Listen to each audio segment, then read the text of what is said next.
Hi, everyone. Welcome to Ask the Planman. Everything you want to know about insurance, finance, and more, but we're afraid to ask. I'm your host, Bruce Weinstein, and I have a belief that each and every one of us needs to lead a proactive life when it comes to planning. Not just financial planning or college planning or tax or estate planning, but even business planning, business succession planning, exit planning, anything in the world of planning. I want to promote financial literacy out there to make sure people are doing the best that they can for themselves and always bring you content that resonates and self-helps. I have nothing to sell. I just have problems to solve, and we're going to help continue bringing you components that are problems in everybody's daily lives that you can help yourselves and improve your financial literacy. With that, I am proud to introduce my guest today, Steve Romano, joining us from California. Steve had his calling at a young age. He's now on a mission to share his secret sauce for success. He thrives on forging meaningful connections, sharing referrals, and watching people flourish. We've connected recently, and believe me, he walks that talk. His contagious passion for the law of increase makes his podcast, Doing Business with a Servant's Heart, super successful. This show is chock full of inspiring stories, which he's going to share some with us today, of overcoming challenges and helping serving others. He has a knack, and I agree with this, he has a knack for spreading good vibes and elevating those around him. He learned from his dad that the entrepreneurial spirit is a great way to make money. Got to give to get, right? And he can share stories of how people serve, struggle, and win. We all overcome something, so why not learn to serve and overcome as fast? I'm going to keep reading here. I told you I wasn't going to read the whole thing. I really am. Let me just peruse here, make sure I got the key pieces I wanted. He's learned that he can serve people in a win-win mentality helps the pot grow for everybody. And probably the most important thing about the guy is they have boxers like we do. So they're big boxer lovers. So Steve, welcome to Ask the Planman. Love having you here. Love getting to know you the last couple of weeks already. You mentor people, you help people, you play win first, which I love about you. We resonate in that regard. I want to talk about how has the law of increase helped you in your business, and elaborate more on what that concept means. Thank you. And it's great to be on the show, Bruce. The Law of Increase came from Think and Grow Rich. There's a chapter there. And if you haven't read it, grab the book and read that chapter, once a week, twice, as much as you can, because that's what taught me. And I've been doing this for many, many years and not realizing I'm doing it. But right. The power of when you meet somebody, like I met you for the first time, Bruce, I don't know how many referrals I gave you, but I'm always thinking first and foremost, what kind of value, what kind of increase can I give that person I meet? This could be in the grocery store, in a virtual meeting, a chamber, wherever you're at. What can you do to bring value? Doing that puts you on the map of somebody people want to build a relationship with. That's what business is all about. I talk about business like a marriage. You don't marry the woman you first meet. I got married last year. I didn't marry. I dated for 7 years. So I didn't marry the next day I met her. I got to know her and built a relationship. Business marriage is the same way. We want to build that relationship. But the nice thing about that is when you treat people with value, you treat them well with a win, they're going to stay with you and they're going to help you. And when there's a time you need something, you can now ask with openness and, hey, Bruce, I need this, this, and this. We were talking about earlier. It's the same thing. If you think that way, don't let the law of increase or value or giving or being a servant, there's so many words for that, with a scoreboard. I didn't give Bruce his referrals to expect anything back. Just know sometime, somewhere, someday, the world is going to change for you. Your universe is going to change, whatever you want to call it. And it has for me over the last 2 years. Opportunities have come for me. So I guess people might refer to as the laws of reciprocity. Would you kind of say it in that same vein and I talk at events, you got to give to get. When you build your own networking groups and relationships, you can't put your hand out. You have to put your hand out in giving, not receiving. You can't expect. And where people fail in their networking efforts and groups is they have this expectation of immediacy, right? We all want it yesterday. And so I can't tell you how many people I come across that drop out of leads groups, BNIs, chambers, because they're like, well, I was there for 6 months. I didn't get anything. And you know what my response is? Well, what'd you give? What'd you give? Because if you didn't give, how do you expect to get? And maybe they did give, but still, we've talked know, like, and trust. And as you're kind of saying in this regard, is dating, you're getting to know somebody, right? They may not be a match. You may have different belief systems, and you're okay, not for me. Well, it's the same in a business relationship. It's the same in a referral-based relationship. Is you have to evaluate and assess that person. So I'm going to clarify for the listener. So Steve and I met. We had a one-on-one. We got to know each other. We found out we're mutually boxer owners and lovers. So it was a half-hour side conversation and pulling the dogs on camera. So we had a blast with that. And you know what that did is it raised our intimacy immediately. So the like became more of trust, because a fellow boxer owner and rescuer, especially if you're rescuing like we do and they do, is, well, that's a different heart. So now you're connecting at a deeper level. So I trust Steve almost faster than anybody else I'm going to meet, because we've already got that commonality. So, there's pros and cons to doing Zooms and face-to-faces. So if I had met Steve at Starbucks, I never see what flashed on the screen was the boxer for me to say, wait a minute, hold the phone in the conversation. This guy's got a boxer. And I'm grabbing my dog who happened to be in the room with me. And I'm like, here's my boxer. And my other one's upstairs. And then he pulled his boxer. He called his wife. Right. So that said, intimacy, driving factor there with the influence and the giving. And so at the end, Steve was like, well, let me think about it. So for those who are watching the YouTube, I'm getting long-winded. I'm sorry. Steve's got something above his head for Pantheon Collective. So Steve and I met through a community of podcasters in this Pantheon community. So let me just frame that up. So with that, we connected. Somebody said I should talk to Steve. He's very pragmatic in networking with people within the community, which is what they promote. So in that regard, I'm now the newbie in the group. And so Steve's welcoming me in. And he's like, based on getting to know me, he says, I think you should talk to these couple of people. And I think you gave me 3 introductions. And so he immediately gave. And obviously that sits wonderfully with me and my views. And I just wanted to share this, and then we'll move on, is, well, I started my own networking group 2001. And, in the day, it was before the cell phones were smartphones, right? It was still a flip phone. And so I had a card caddy. I had all my business cards from all my years of networking and clients and colleagues and referral partners. And I had my card caddy, and everywhere I went. So if I met you for breakfast or lunch or coffee or whatever, I had my card caddy. And as we're talking and as I'm getting to know your business, I'm thinking about who's in my card caddy. And by the time we're done with lunch, I'm giving you usually 3 cards. Here's Bob, here's Brad, here's Mike. I think they're good connections for you, for your business or your clients or some combination, or to network or get you into that next room that you're trying to get into, whatever it might be, because we're paying attention, right? We're listening to each other. And I would basically give Steve this assurance. They're going to take your call because you're going to mention my name, and they're going to do what they can do to help you, just like we're helping each other, because we've got that common bond and somewhat unstated mission, but that's the mission, right? So when you introduced me to your people, well, they were fast to like, okay, let's get on the calendar, right? Like they offered it. They're like, shove off. Like, who are you? Like, what's this about? What are you trying to sell me? Right? There was no wall of resistance.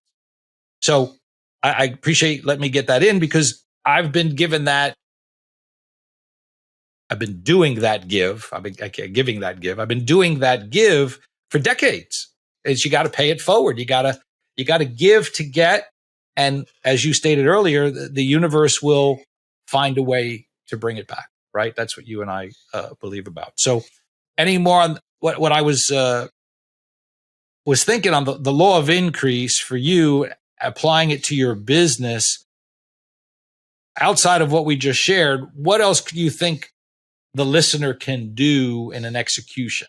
Like, are there any bullet points? Like, do you have a system or a method, or, is it just kind of like me? I just kind of have a rhythm and a go-to, but what would you suggest?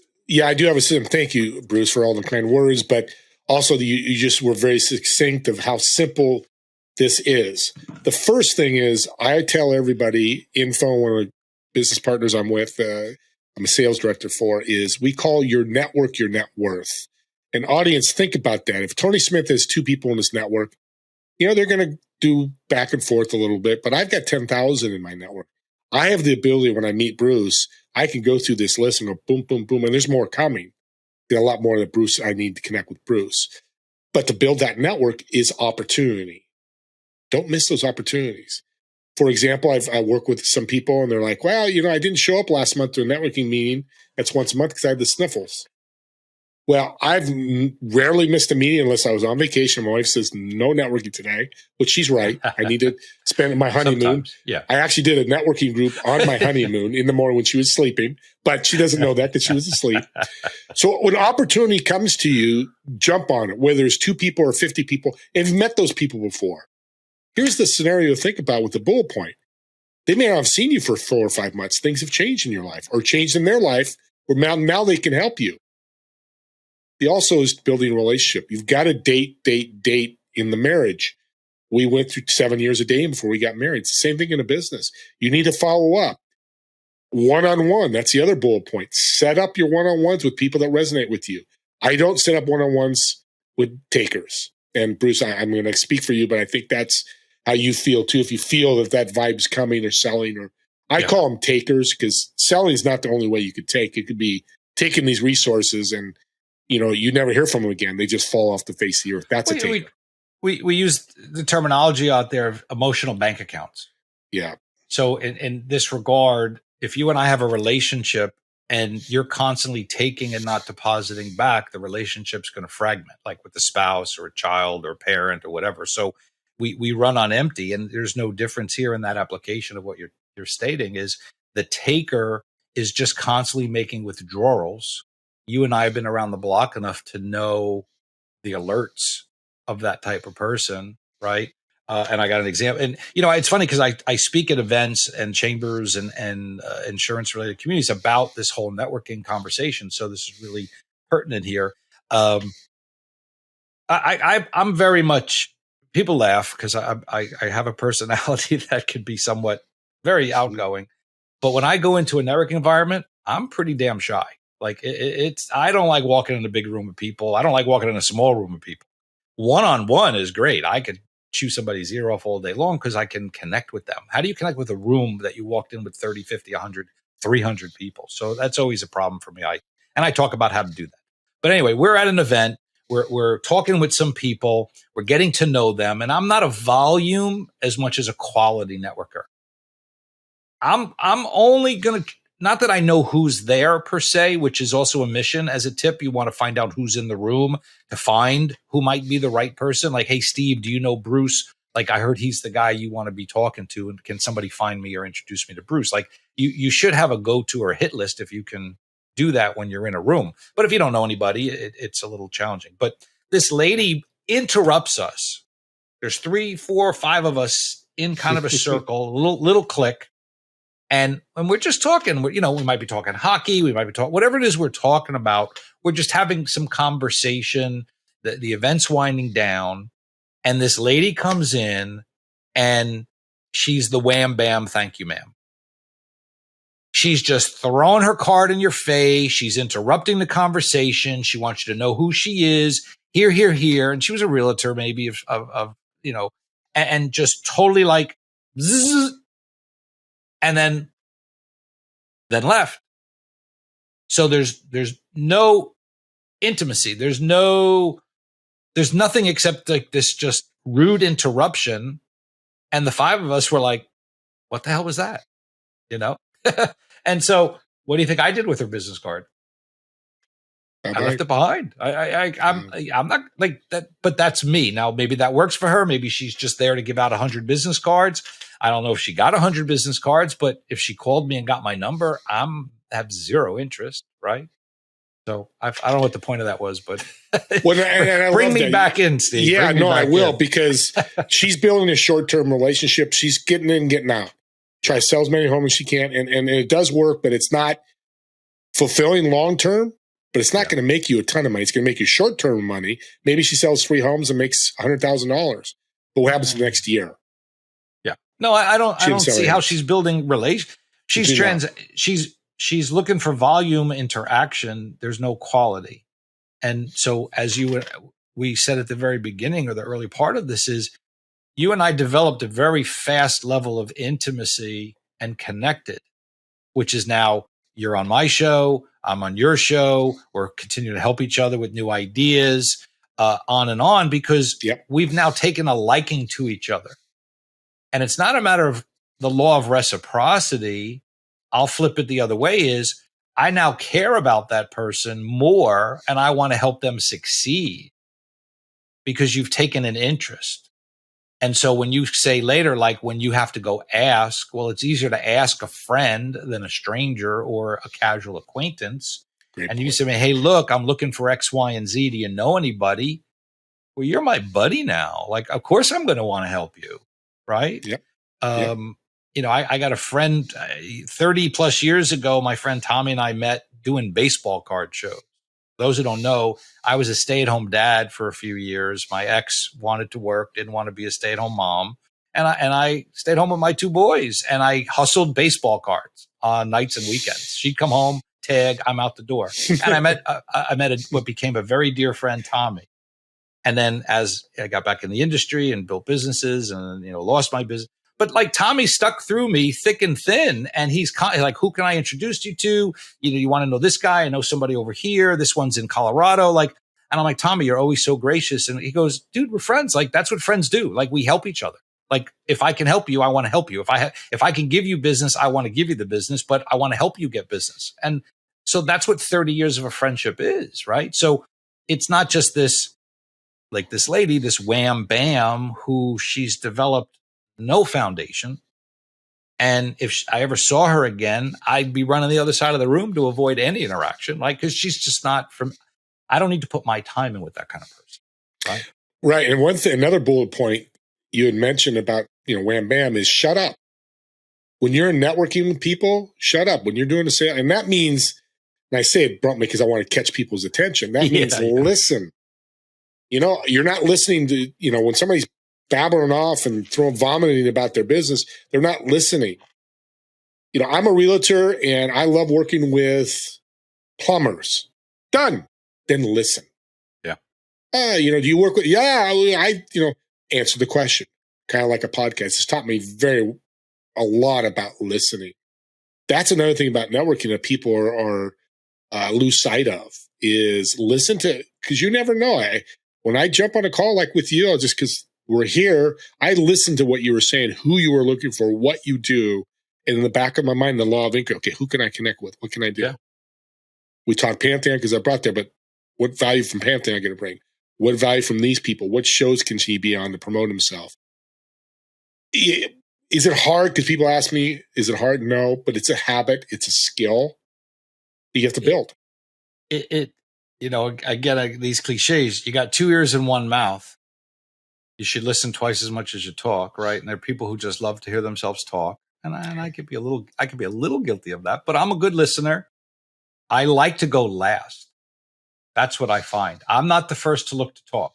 If I'm in a room with other people, I'm listening, I'm waiting. Some of it is that inherent shyness. And I don't necessarily like to talk about myself until I'm pressed. And I tend to undersell myself because, again, I got more of that, humbleness of there. Like, you could do a better job telling me what's good about me than I could tell me, about me. Right. So I'm just not that. And Bruce, that's a great point. I want to delve in that a little bit. Think about an audience. There's a lot of people. I used to think this is, I don't want to talk about myself, my ego. No, I think now the value I bring people, I want to talk about myself. Here's what I can do for you. When you come from that perspective, that attitude, Bruce, people are like, yeah, tell me more. I mean, I just did a networking group Saturday, Friday. It was a small group, about 5 of us. And I just started getting into networking. This lady wants to meet with me. Met her that day. She goes, can we do a one-on-one? I want to learn more how you're getting these. I did 1,000 referrals last year.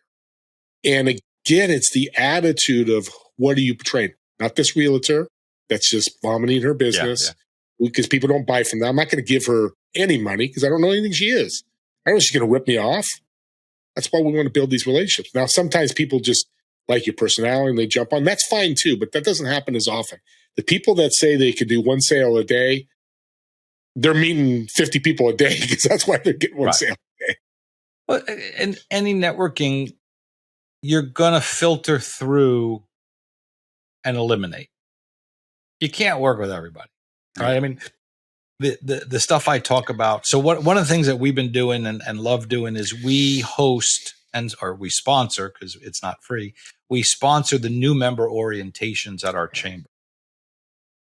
And there's a method to the madness, right? There's a reason behind it. So this is a good tip here, folks, if you're into that scheme of networking is, and again, this is just my belief and my views. And we talk about walking in a room, like one of our chambers down here, they have a breakfast and it could be upwards of 300 people.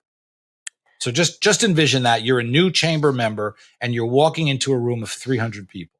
Steve, where do you even start? Right. Yeah.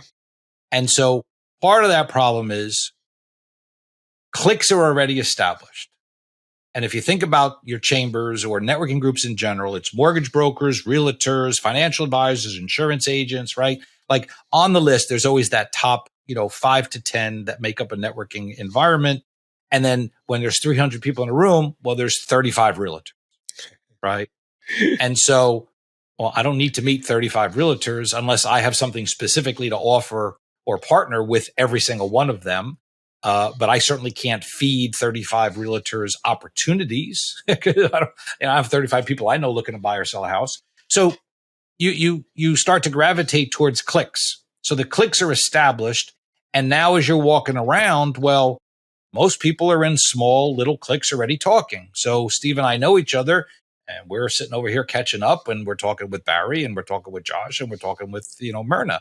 And so I just keep looking around for an opportunity because part of my idiosyncrasy is I don't like being a Budinsky. That's a word I kind of come up with. Like, I don't like butting in. And so I'm telling this to the new members because they're going to experience this. They're going to be walking around a chamber and an event, even if it's 30 people and everybody's already communicating or, like, what do you do? And then are you comfortable being a Budinsky? And then how do you overcome that? And so these are the things that psychologically we're dealing with. So now I'm giving the new member orientation and my lessons are this. You're your own group right now. You're your own clique. You're all new. There's a mortgage broker here. There's a realtor here. There's a financial advisor here. There's an insurance agent. Like, you don't need to go find all the existing members and worry about breaking into their cliques. You got yours right here. Now get to know each other and then operate your own clique and grow from there. And so why do I pay to be in that room? Well, I'm part of that clique now, right? So every new class that comes through, I'm in that short list. And then I say to them, like, and this is another tip I throw at them, get a networking buddy. So Steve, you and I are going to meet at 5:30 and we're going to go work the room. Now we're not Budinskis. We're working the room together. Yeah. And so now you're over there and you wave me in and I'm over here and I wave you in and I say, hey, you guys, do you know Steve? Right. So, these are some tips and some techniques to kind of overcome some of this because it ain't easy. It's not everybody's cut out for it. Right. No. And that's a great point. I love what you're saying about partners. I tell people the best chamber events in the world are the people that are out there introducing people. So there's not that fear and that wall, like, okay, I don't want to be Budinsky. Great name. Yeah. I do that. Hey, Tony, come here, meet Bruce. And you get 4 or 5 of those people in the room lights up. And that's such a great point. I teach that as well. So we have ambassadors. Do you have ambassadors in some of your? We do. Yes. So I joined our chamber's ambassador program. And so again, I make fun of it, as I talk to people about it is, I'm the James Bond of Budinsky now. I have a license to butt in because I wear my badge.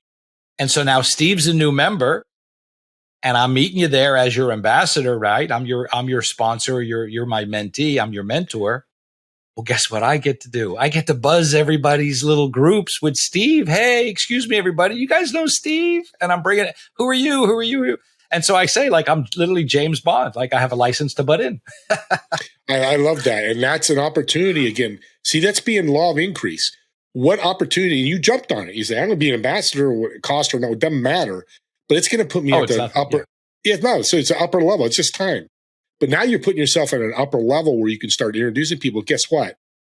they're going to come back and remember you because you're building relationships. You're taking that new chamber member going, meet Tony. I think you guys could work. Here's what I think you guys could. Go ahead, have fun. I love that. Again, opportunities are out there if you look for them. And there's little tips or techniques if you guys are paying attention here and writing this down. It's like, look, I put it out there. I hate doing this stuff, right? It's a discomfort that I struggle with. There's times where I'm driving to an event and I keep wanting to turn around and I have to talk myself into getting there, right? Because I'm like, I'm dreading it. Yeah. And then now I'm like, well, I'm meeting my mentee and I'm playing ambassador with him. And now I'm all excited because the game's it. And I again tell you very candidly, I had a blast that night. I had a blast because it helped me overcome my insecurities, whatever they are, even going to be 60 years of age. I got my own insecurities. So, people out there, you're dealing with stuff. Here's some tips that Steve and I are sharing with you that you can kind of start to execute in your networking opportunities and grow. Yeah, here's an affirmation that I tell my people, two things. First is an affirmation. I want you to think about death and taxes are 100%. We hear that phrase all the time. You're going to die and taxes are always coming. But the third one that's a guarantee is when you serve somebody, like you just shared that story, listen how happy and passionate you were. But how happy was the mentee? So think about it as an affirmation. Every time I give law of increase, value, or serve somebody, they may smile for a second. They may smile for an hour. It doesn't matter. There's always going to be somebody's going to be happy with that. So here's your challenge, audience. I'm going to do this for Bruce. This is on a Saturday, but take your first week of the month, the first day of the week, Monday. I want you to, in your mind that week, I want you to go ahead and bring value to every person you run into, whether you know them or not. Family member, friend, business associate, new prospect, new connection. Just bring value. Think of a way you can bring value to them. I want you to reach out to Bruce on Friday and tell me how good you feel. 99.9% of the time, you're going to feel pretty good. And your business is going to grow. I'm not talking about income-wise. Your business is going to grow because your network. Yeah. I was funny you say it because it resonates. I was listening to David Meltzer on one of his podcasts. Actually, I listened to 2 episodes today at the gym. And he similar to what you just said, I'm trying to think of the exact words, but he's like, just giving the smile, keeping the door open for the person, just basic fundamental things of commonness and decency is so lost today. I can't tell you how many times I walk out of a door, like I'm at the gym watching people come and go. Nobody holds the door open. And I'm sitting there. I see people coming behind me. 3 people came out. I stayed and held the door for all 3 of them. I didn't even pass it to the next one. I let all 3 out. And I smiled at them. And I'm like, I didn't necessarily have a good day or anything, but I like, anybody want to make eye contact? Like anybody want to your gate, and one woman was like, thank you very much. She says, you have a great day. I said, you have a great day too. Right. And I'm lighter in my step. Absolutely. Right? And me and my family own health clubs. And I used to work the front desk a lot. And I would see doors hit people in the butt. And I had last week, I was at the grocery store and this guy was trying to reach a can on an upper shelf. He couldn't reach it. I walked over, hey, let me help you. He said, no, I'm good. So I stepped away. I didn't want to push, with everything that's going on in the world. And I watched him. He tried for 5 minutes. He gave up and never got the can. And he wouldn't let you help him. Wouldn't let me help him. And that's the world these days. But I say this, Bruce, if me and you and your audience starts doing this value, this serving more and more, that's going to stop happening less. The can, the door, these things that now are outliers shouldn't be outliers in Malcolm Gladwell's book. They shouldn't be They should be the inlier. They should be on that graph of, man, it increased, watching that door being opened by 10 more people today. That needs to increase. Down here in South Florida, you got to drink the bottled water. You don't necessarily drink the tap. So I'm at Costco every week or 2 loading up, and hopefully I could find the flatbed. And I usually take about 8 cases. Right, I load up. People are like, oh, you drink a lot of water. You get the remarks. I'm like, oh, this is just for the week. Well, you drink all that in the week. I'm like, no, but I'll play along. But my point is, as I'm walking up with my cart, I'm paying attention to who else is walking or looking to get the water. Now, these are 40 bottle cases. If you get the Costco, they're the 40 bottles. So if the math is right, that's at least 40 pounds because the bottles are about a pound apiece. Okay. So that ain't easy for your average person. And certainly for a female, we're in a retirement area of South Florida. So certainly a lot of seniors walking around Costco. I can't tell you how many times I help people. I ask and offer, may I put that in the cart for you? Oh, thank you so much. My pleasure. And it is absolutely my pleasure. So I'll look to offer them. I see them walking over. I'm like, would you like a case of water? And I'm in the middle of doing mine and I'll stop and I'll look around. Anybody else? And then the other day I was there and I saw an elderly woman go into her car and she's got the water in the cart. So she's got to lift it up and the carts are high. She's not like 7 foot tall. And she's opening her trunk. I'm like, ma'am, may I help you with your case of water? And she stopped and looked at me like I was from Mars. And she was like, why, thank you very much. That would be very nice of you. I'm like, my pleasure. You have a nice day. Took 2 seconds. What is it? Until the day I can't do it, of course I'm going to do it. My mother raised me right. Yes. My mother raised me right. Well, it's a simple act that goes a long ways. You start doing the simple act, the dominoes start falling. The world will change. And I'm 61. I don't know how you are, Bruce, but it's different from 40. Okay, so we're around. Yeah, that's right. We're around the same age. 40 years ago was much different. It was much more of opening the doors and helping people in grocery stores. And a lot has happened. I understand. I know you do, Bruce. But just serve. Again, you do that challenge. Find the person that needs water in their cart. Yeah. Find people that need water put in their groceries. You see the older lady trying to put her bag in. If nobody's struggling, don't go help. But we're all can get it.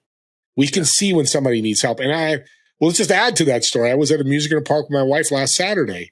And I'm like, we're so much alike, Bruce. I'm looking and there's this older couple next to me and the guy could barely get up. And she was having trouble with the chair, folding it up. And I walked up, folded it. I couldn't figure it out. She goes, do this. I did. Oh, we have so much problem with this. She hugged me. He's crying. He's like, I'm always trying to do. And I'm like, oh my God. And they're thanking me. And I said, no, you're my pleasure. And I do not like these words, but it's like, I wish more people would do what you did. Yeah. It really hit me. I had to sit back down in the chair. My wife's dancing and doing her thing. And I had to really think about that. It's like, we've got to change that thought process.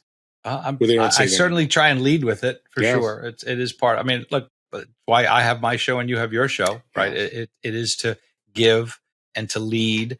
For those who follow me on Facebook, the Planman or just my personal page, I post my weight loss journey. I've been on almost 2 years now. The first year I lost 60 pounds. The second year I've been working on more fitness and toning and still losing and eating better. And I can't tell you week in and week out how many people contact me privately to thank me, to keep it up. I inspire them. They love seeing it. And some of them are doing things about their own health. And that's awesome.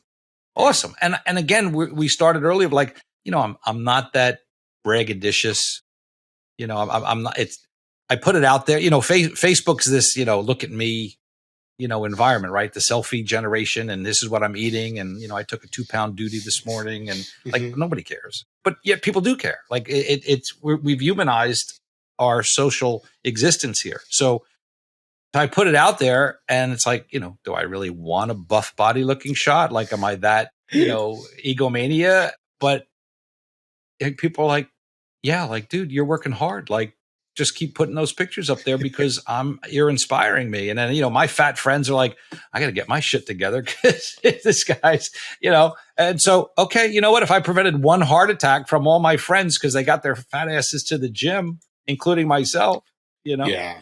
But yeah, it's you and I come from that cloth, and look, we met for a reason. So real quick, your show, Doing Business with the Servant's Heart. Tell everybody a little bit about that, how they can find it. But what's your, like, my show is always kind of the whiff 'em and giving my audience some so what's and things, so what, now what, like what can they go execute? And I'll recap some of what you shared. But what's kind of the drive behind Doing Business with the Servant's Heart? Like, what's your underlying message or your punch them in the face message? Yeah, I want the audience and the listeners to get motivated, get inspired, and get educated.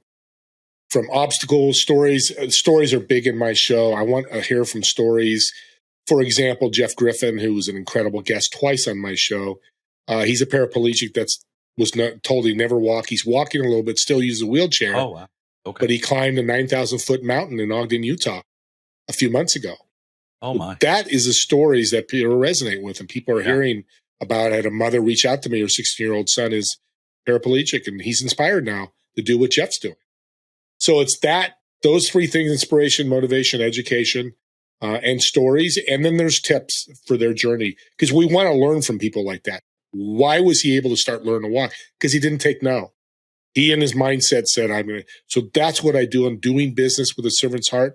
Search on Apple, Spotify, all those different platforms, my YouTube channel as well, doing business with the servant's heart. You can see actually some of the shows I've even cried, and it's been very emotional. And I love that. I have no problem saying that, because the world does make us cry sometimes. And that's okay. I mean, there's no reason you shouldn't. You know what? I have the senior moment. Did I get the point about the David Meltzer out? Did we talk about David Meltzer? Yes, we did. With influencing one person and the power of compounding. Did I get that out? Because I had that conversation not yet. before. Okay. See, I listened to going, I don't think I got that point out, because you just said it. And that's what made me think about it. So David Meltzer, listening to his show, and one of the components of it was, I don't need to get 1 million people today. I need to get one. If I can influence one today, maybe another one tomorrow, or another one next week. And if I could just double that every year, if I get 2 followers, and next year it becomes 4, and next year it becomes 8, that the power of compounding over time will resonate with the numbers. And so as we're both saying, is the show will influence whoever, like, again, it's a line I say, when the student is ready, the teacher will appear. So you and I are putting stuff out there, and the right person at the right time will find our message. You and I found each other at the right time, and we're going to exponentially make it that much better out there. So the teacher will appear when the student is ready. So you put it out, you get one new listener, they raise their hand, they go lift somebody's water case at Costco tomorrow, and they have a smile on their face, and they decide they want to go back, and then somebody else sees them do it, and then they start and so it's just that universal collection, right? That just keeps, law of increasing, right? So I tied it back in. So the law of increasing is you just do one good deed leads to another, and then you're influencing others who want to follow suit. And they're like, well, that was really nice. I mean, I'm sure 6 people watch me lift that case of water every time I do it, because there's so many people buzzing around the store. Yep. And now maybe most of them don't have the physical capacity to do it, but they're paying attention, and maybe they can do something else nicer for somebody else. So there's a commercial out there that showed the sequencing of people doing nice. I don't remember whose it was. It'll eventually come back to me. But there's a video out there that I have too that was a Cannes Film Festival short movie award winner that I have, and people can reach out to me and I can send it to them. It's a cartoon, and an older gentleman standing up in a train or a bus, and the lady goes, "Oh no, you sit down." So it goes through. It's an overnight trip. They're falling asleep, and she's holding the rail, and they go. The ticket guy comes by and looks at her ticket, and it's her seat. She's standing up, and he has a ticket that he's supposed to be standing. The guy lets it go. Then they pan down, and she's got crutches. She has a broken leg, and she sat up for 24 hours. Well, I don't know, a long period of time to let this older gentleman sit. It won an award, and that's the power of what we do. Sacrifice. I mean, she's definitely.